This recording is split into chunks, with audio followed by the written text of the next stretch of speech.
Good morning, student. Today we will discuss about the Lac operon model. So first of all, we should know what is the meaning of operon or operon system.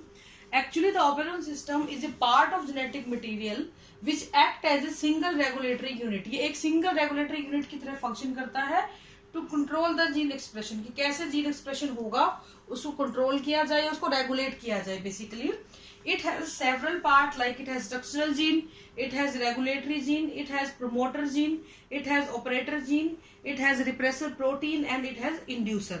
इन सबको हम एक एक करके explain करेंगे बेटा. First of all you should know the part of the operon system. इसमें से जो ऑपरेटर प्रमोटर जो है, ऑपरेटर प्रमोटर और रेगुलेटर जीन होते हैं, उनको हम लोग क्या बोलते हैं, ये रेगुलेटरी रीजन को फॉर्म करते हैं. ये तीनों जी हैं, ये रेगुलेटरी रीजन को फॉर्म करते हैं. इनको हम इकट्ठा ये बोल सकते हैं क्योंकि सारी चीजों को इन्होंने ही रेगुलेट करना है. इन्हीं में बदलाव होंगे तो स्ट्रक्चरल जीन अपने आप को एक्सप्रेस कर पाता है. ये जो ऑपेरॉन सिस्टम होते हैं, they are mostly found in prokaryotes. Mostly ये प्रोकैरियोट्स में मिलते हैं. और सबसे पहला ऑपेरॉन सिस्टम जो था, that was discovered in east, that is lactose metabolism के ऊपर बेस्ड था. It was based on lactose metabolism and the name of this model is Lac operon model. कि कैसे लैक्टोज के मेटाबॉलिज्म को कंट्रोल किया जाता है, इसको हम लोग लैक ऑपेरॉन मॉडल बोल देते हैं. And it was discovered by Jacob and Monod. ठीक है, जैकब एंड मोनार्ड दो साइंटिस्ट थे जिन्होंने इसके बारे में बात की थी. बाद में बहुत सारे ऑपेरॉन सिस्टम डिस्कवर किए गए, like tryptophan operon model, arginine operon model, histidine operon model. तो कहने का मतलब ये है कि बहुत सारे मॉडल्स दिए गए, लेकिन आपके सिलेबस में जो है that is lac operon model. इसीलिए मैंने आपका जो टॉपिक है उसका नाम भी लिखा हुआ है लैक ऑपेरॉन मॉडल. ठीक है, तो इसकी हम एक एक करके सभी चीजों की बात करेंगे, कौन सा पार्ट कैसे काम करता है इस तरीके से. तो सबसे पहले हमारा जो आता है लैक ऑपेरॉन मॉडल किस तरीके से काम करता है उसकी बात करेंगे. तो लैक ऑपेरॉन मॉडल जो है, it is an example of inducible operon system. Last lecture में मैं आपको बता चुकी हूँ इंड्यूसिबल का मतलब क्या होता है. क्या होता है बेटा इंड्यूसिबल का मतलब? लैक ऑपेरॉन मॉडल जो है ये बहुत इंपॉर्टेंट है. 5 मार्क्स में हमेशा आता है क्वेश्चन, हमेशा आता है क्वेश्चन, किसी ना किसी फॉर्म में मिलेगा जरूर. ठीक है, it is a type of inducible operon system. और इसमें होता क्या है बेटा कि सबस्ट्रेट की जो प्रेजेंस होती है वो प्रोसेस को आगे और ज्यादा बढ़ा देती है. इसका मतलब क्या हुआ कि यहाँ पे सबस्ट्रेट जो होगा अगर प्रेजेंट होता है किसी भी केमिकल फॉर्म में, तो वो किसी प्रोसेस को इन्हांस कर देगा, प्रोसेस को इम्प्रूव कर देगा, प्रोसेस आगे और चलना शुरू कर देगा, रादर कि वो रुका हुआ है, यानी कि वो स्विच ऑन हो जाएगा स्विच ऑफ होने की बजाय. ठीक है, यहाँ पे जो है सबसे पहले आता है आपका स्ट्रक्चरल जीन. मैं स्ट्रक्चर बना देती हूँ इसकी आपकी ऑपेरॉन सिस्टम की.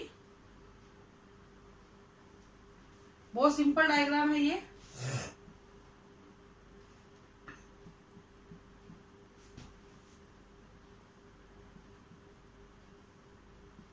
कई जगह आपको यहाँ पे आर भी लिखा मिल सकता है. ये सिंबल है, इनके कुछ मतलब है वो हम बताएंगे अभी आपको. ठीक है, इस तरीके से आर पोजिया या पाई पोजिया इसको बोल देते हैं हम लोग, सिर्फ मतलब आपको या रिमाइंड रहे इसलिए. This is regulatory gene. ये कौन सा जीन है आपका? रेगुलेटरी. और आपको पता है gene can express itself, regulatory gene है. ये आपका प्रोमोटर जीन है, ओ फॉर ऑपरेटर जीन. ठीक है, ऑपरेटर जीन. ये तीनों जो हैं, ये तीनों मिलके बनाते हैं बेटा स्ट्रक्चरल जीन, यानी कि स्ट्रक्चरल जीन को. तो अगर किसी भी चीज के अंदर कोई पर्टिकुलर चीज बननी है, कोई फॉर्म होना है, तो स्ट्रक्चरल जीन का बहुत इंपॉर्टेंस होता है, क्योंकि यही वो पार्ट है, यही वो हिस्सा है जिसने कोई ना कोई मीनिंगफुल प्रोटीन या मीनिंगफुल एंजाइम को फॉर्म करना है. इन तीनों की फंक्शनिंग पे इन 3 रीजन का क्या इफेक्ट आता है उसकी हम बात करेंगे. ये जो है 2 कंडीशन में मिलता है, switch off and switch on. कौन कौन सी कंडीशन है बेटा? Switch off and switch on. जैसे आप स्विच ऑफ करते हो, ऑन करते हो, आप स्विच को ऑफ कर दोगे, लाइट का कनेक्शन जो बिजली चल रही है तारों में वो बंद हो जाएगा, तो आपका फैन या लाइट ऑफ हो जाएगी। जैसे आप स्विच ऑन करते हो पंखा चलना शुरू हो जाता है, स्विच ऑफ कर दो पंखा बंद हो जाता है। बिल्कुल ऐसे ही यहाँ पे भी एक स्विच ऑफ ऑन होता है, जिसकी वजह से इन तीनों की प्रोसेसिंग पे इफेक्ट पड़ेगा या इन तीनों का एक्टिविटी पे एंजाइम एक्टिविटी पे इफेक्ट आएगा। इन तीनों ने कोई ना कोई पर्टिकुलर एमआरएनए बनाना होता है और उन पर्टिकुलर एमआरएनए की वजह से फर्दर प्रोटीन बनते हैं, एंजाइम्स बनते हैं। लेकिन ये काम कब करेंगे? जब ये तीनों कोऑर्डिनेट मैनर में काम करेंगे, यानी कि ZYA ये स्ट्रक्चरल जीन एक्टिव कब होगा? इन स्विच ऑन कंडीशन, और ये इनएक्टिव कब होगा? इन स्विच ऑफ कंडीशन। अब ये करते क्या क्या है? ये एक पॉलीसिस्टोनिक एमआरएनए का एग्जाम्पल होता है ZYA। It is example of पॉलीसिस्टोनिक mRNA. ये 3 तरीके की चीजों को निकालते हैं अपने अंदर से। बीटा ग्लैक्टोसाइडेज जेड जो है वो किसको कैसे एमआरएनए को बनाएगा? जो एंजाइम बनाएगा बीटा ग्लैक्टोसाइडेज। वाई जो है वो बनाएगा परमीएज एंजाइम को, और ए जो है दैट इज ट्रांस एसिटाइलेज। और इन तीनों का ही किस पे इफेक्ट देखते हैं हम देखते हैं लैक्टोज के मेटाबॉलिज्म पे। और सिंपली होता क्या है, लैक्टोज जो है वो बीटा ग्लैक्टोसाइडेज की प्रेजेंस में टूट जाती है ग्लूकोज और ग्लैक्टोज में। तो अगर आपके शुगर जो है ग्लैक्टोज शुगर जो है इट विल हैव, अगर इसको टूटना है it have to break down into glucose and galactose, then there should be the presence of beta galactose। ठीक है, यहाँ पर इन तीनों की एक्टिविटी का कैसे इस चीज से इफेक्ट पड़ रहा है उसकी हम बात करेंगे। पहले आप लोग ये जान लीजिए कि इनका काम क्या क्या है। तो बीटा ग्लैक्टोसाइडेज मैंने बताई थी ग्लूकोज और ग्लैक्टोज को फॉर्म करता है। लैक्टोज जो परमीएज है ये बहुत इंपॉर्टेंट है, इस पे क्वेश्चन आता है। ये बाहर के, फॉर एग्जांपल एक सेल है, सेल के अंदर ये यूनिट प्रेजेंट है, लैक्टोज बाहर से अंदर कैसे आएगा उसको कौन अलाउ करता है?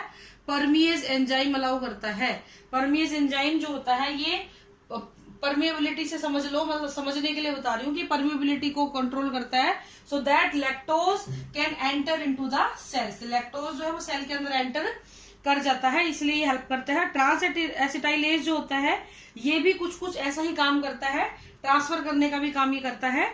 तो इस तरीके से ये काम करता रहता है। एक चीज हमेशा ध्यान रखना, ये जैसे अपना फॉर एग्जांपल कई बार ऐसा होता है कि आपने स्विच ऑफ कर दिया फिर भी कोई चीज में करंट आ गया, इट मीन कहीं ना कहीं लाइट का कनेक्शन या लाइट पास हो रही है ना। जैसे कूलर वूलर में खासकर होता है, अगर स्विच लगा हुआ है और लेकिन स्विच ऑफ कर रखा है आपने, पावर प्लग उसका लगा हुआ है, तो करंट आने के चांस रहते हैं। बिल्कुल ऐसे ही ये सिस्टम भी कभी पूरी तरीके से स्विच ऑफ नहीं होता है। एक लो लेवल ऑफ एक्सप्रेशन यहाँ पे हमेशा रहता है ताकि एंजाइम परमीएज बनता रहे, क्योंकि अगर ये पूरी तरह स्विच ऑफ हो जाएगा तो बेटा परमीएज नहीं बनेगा, और अगर परमीएज नहीं बना तो लैक्टोज अंदर कैसे जाएगा और फर्दर प्रोसेस कैसे होगा। The reason is lactose act as inducer here, ये सबस्ट्रेट की तरह काम यहाँ पे करता है। तो इस तरीके से ये तीनों एंजाइम अपना काम करेंगे। Now we will discuss about the promoter region. Promoter region क्या करता है बेटा? ये मैंने इन तीनों की बात कर दी। प्रोमोटर रीजन क्या करता है? ये आरएनए पॉलीमरेज को अटैच करने के लिए साइट प्रोवाइड करता है। अगर इस पे आरएनए पॉलीमरेज काम जुड़ गया अच्छे से आके, इसको रिकॉग्नाइज कर लिया, तो ये ऑपरेटर को इफेक्ट करेगा जिससे ये तीनों बन जाएंगे। अगर यहाँ पे आरएनए पॉलीमरेज आइडेंटिफाई नहीं हुए तो आगे की प्रोसेसिंग में दिक्कत आ सकती है। ऑपरेटर इन तीनों को कंट्रोल करता है। ऑपरेटर जब तक खुला हुआ है तब तक ये तीनों काम करेंगे, अगर ये ब्लॉक हो गया तो वो तीनों अगले काम नहीं कर पाएंगे। Now come to this part, this is very important part. It contain I gene. ये आई जीन क्या करता है? एक पर्टिकुलर एमआरएनए बनाता है। ये जो एमआरएनए होता है एक रिप्रेसर प्रोटीन बनाता है, ठीक है, रिप्रेसर प्रोटीन बनाता है। इस रिप्रेसर प्रोटीन को फॉर एग्जांपल मैं ऐसे बना देती हूँ, डायग्राम सिर्फ समझाने के लिए बेटा, ठीक है, ऐसे है, ये रिप्रेसर प्रोटीन है। इस रिप्रेसर प्रोटीन का काम क्या होता है कि जैसे ही बना वैसे ही यहाँ पे आके इसको ब्लॉक कर देगा, इसकी साइड को, इसको ब्लॉक कर देगा। ये यहाँ कैसे अटैच हो गया, ये वाली चीज यहाँ लग गई ऐसे, ठीक है। अब ये लग गई, ये होता कब है, ये चीज कब होती है, जब लैक्टोज एब्सेंट होता है। जब लैक्टोज क्या होता है, एब्सेंट है। लैक्टोज एब्सेंट है, रिप्रेसर प्रोटीन बना, जाते ही ओ साइट पे लग गया। आरएनए पॉलीमरेज भी अब अपना काम नहीं कर पाएगा, क्योंकि ये साइट जब ब्लॉक हो गई तो आरएनए पॉलीमरेज के बनने का कोई फायदा यहाँ पे है नहीं। तो ऐसी कंडीशन में देखिए जरा, जैसे ही ये यहाँ आके फिट हुआ, इन तीनों की फंक्शनिंग हो गई बंद। तो इस कंडीशन को हम लोग बोल देते हैं बेटा स्विच ऑफ कंडीशन। यानी कि ये एक स्विच था, ये इसने आके इसको बंद कर दिया, स्विच ऑफ कर दिया। जैसे ही यहाँ पे स्विच ऑफ हुआ, इन तीनों का फंक्शन क्या हो गया, बंद हो गया। इन तीनों ने ही काम करना क्या कर दिया बेटा, बंद कर दिया। अब एक दूसरी कंडीशन लगाओ जिसमें लैक्टोज प्रेजेंट हो गया, ठीक है। लैक्टोज प्रेजेंट हो गया तो मैं इसी में दोबारा दूसरा डायग्राम बना रही हूँ, हालांकि नोट्स में मैंने बना रखा है दूसरा। फॉर एग्जाम्पल आपने लैक्टोज डाल दिया, अब की बार लैक्टोज था प्रेजेंट, पिछली बार एब्सेंट था, तो ये एक्ट करेगा एक इंड्यूसर की तरह। It act as a inducer. और ये इंड्यूसर क्या करता है बेटा, इंड्यूसर का वर्ड का ही मतलब क्या है, ये किसी ना किसी चीज को क्या करेगा, इंड्यूस करेगा। इंड्यूस का मतलब क्या होता है, यहाँ पे प्रोसेस को आगे चलाया जाएगा। ये इंड्यूसर कुछ इस तरीके से आप बना सकते हो, इस तरीके से होता है। और ये क्या करता है, जब ये ऑपरेटर यहां जा रहा होता है ना, इसको ब्लॉक करने के लिए, तो ये इंड्यूसर क्या करता है, इस ऑपरेटर को ही ब्लॉक कर देता है। इस रिप्रेसर को ही ब्लॉक कर दिया, इसने रिप्रेसर को पकड़ लिया। यानी कि ये आपका रिप्रेसर प्रोटीन है, ये आपका इंड्यूसर है। इंड्यूसर क्या होता है, ठीक है। अब जैसे ही रिप्रेसर यहाँ पे रुक गया, ब्लॉक हो गया, तो ये फ्री होगी साइड, ये आरएनए पॉलीमरेज है, ठीक है। अब देखो जरा, ये यहां आके लग गया तो स्विच ऑफ हो गया था, लेकिन ये नहीं लग पाया, रास्ते में इसको रोक दिया गया, तो अब स्विच ऑन हो गया। और जैसे ही स्विच ऑन होता है, ये जीन अपना एमआरएनए बनाएगा, ये अपना एमआरएनए बनाएगा, ये अपना एमआरएनए बनाएगा।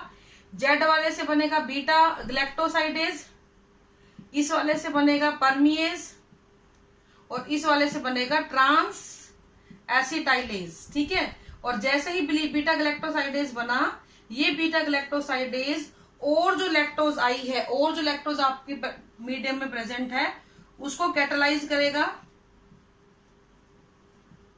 और किस में कन्वर्ट कर देगा बेटा, ग्लूकोज और ग्लैक्टोज में कन्वर्ट कर देगा। तो इस तरीके से देखो, क्या पहले ही प्रोसेस हो रही थी, नहीं हो रही थी।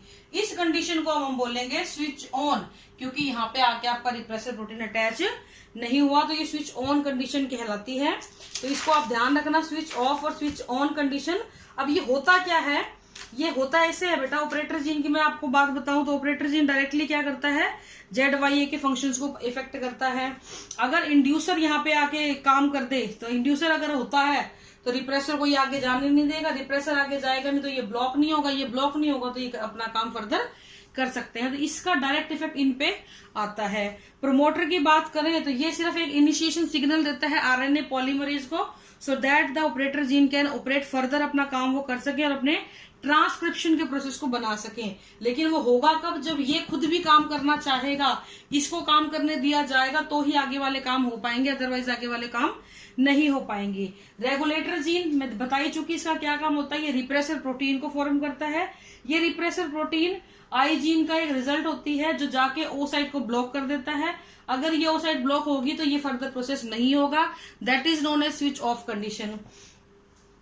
अब जैसे ही इंड्यूसर आपने डाला, इसके अंदर कन्फर्मेशन चेंज आ जाते हैं, जिसकी वजह से ये वहां जाके अटैच नहीं हो पाता है, ऑपरेटर जीन फ्री हो जाता है, और जिसकी वजह से ZYA तीनों अपने कॉरेस्पॉन्डिंग जो mRNA और एंजाइम्स उनको फॉर्म करेंगे, और आपकी जो इक्वेशन है वो चल पड़ती है। जिस प्रोसेस को आपने फॉर्म करना था वो आपका हो जाता है। तो अब आपको समझना क्या है यहाँ पे, this is called switch on, और वो दूसरी है स्विच ऑफ कंडीशन। कि अगर आपका सबस्ट्रेट प्रेजेंट था, देखो जरा यहाँ पे ध्यान दो, if your substrate is present then it act as inducer which block the repressor, जिसकी वजह से ये तीनों एंजाइम बने और आपके फर्दर इक्वेशन जो है वो चल गई। अगर ये इंड्यूसर नहीं होता तो ये रिप्रेसर यहाँ जाके ब्लॉक कर देता है, ये सारा का सारा सिस्टम क्या हो जाता, कुछ भी यहाँ पे आपको नहीं मिलता, और इसको हम क्या बोलते हैं बेटा, स्विच ऑफ कंडीशन। तो इस तरीके से आपका लैक ऑपरेंट सिस्टम जो है वो काम करता है। ये ई कोलाई में पाया जाता है, लैक्टोज मेटाबॉलिज्म के लिए होता है। तो this is all for today बेटा, thank you and have a nice day.